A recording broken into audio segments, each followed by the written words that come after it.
नमस्कार,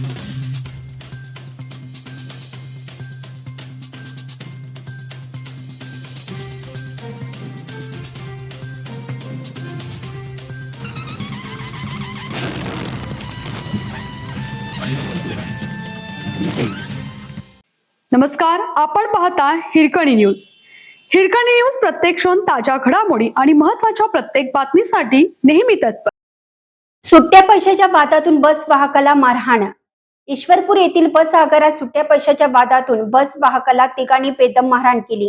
ही घटना शनिवारी दुपारी घडली. मारहाणीत वाहकाच्या डोळ्याला गंभीर दुखापत झाल्याने घटनेची तीव्र पडसाद आगारात उमटले. संतापलेल्या एसटी कर्मचाऱ्यांनी सुमारे 3 तास काम बंद आंदोलन केल्याने बस सेवा पूर्णपणे ठप्प झाली होती. मिळालेल्या माहितीनुसार ईश्वरपूर आगाराची बस कोल्हापूरकडून ईश्वरपूरकडे येत होती. बसमध्ये एका प्रवाशाचे वाहकाकडे 12 रुपये सुट्टे देणे बाकी होते. सुट्ट्या पैशावरून बसमध्येच दोघांमध्ये किरकोळ वाद झाला. त्यावेळी वाहकाने माझ्याकडे सध्या सुट्टे पैसे नाहीत, बस डेपोमध्ये पोहोचल्यावर तिथून घेऊन देतो असं सांगितलं. मात्र बस ईश्वरपूर आगारात आल्यानंतर वाहक खाली उतरत असताना प्रवाशाने पुन्हा वाद घालण्यास सुरुवात केली. वाहकाने मी तिकिटावर लिहून देतो, तुम्ही डेपोमधून पैसे घ्या किंवा मला सुट्टे पैसे द्या असं म्हटलं असता प्रवाशाने त्याला थेट शिवीगाळ सुरू केली. यानंतर संबंधित प्रवाशाने ईश्वरपूर येथील आपल्या मित्रांना फोन करून आगारात बोलावून घेतलं.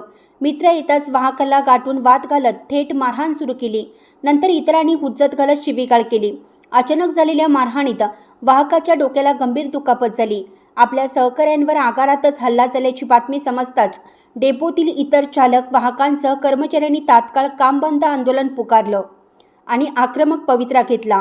दोषींवर तात्काळ गुन्हे दाखल करावेत या मागणीसाठी शेकडो कर्मचाऱ्यांनी पोलीस ठाण्यात धाव घेत ठाण मांडली.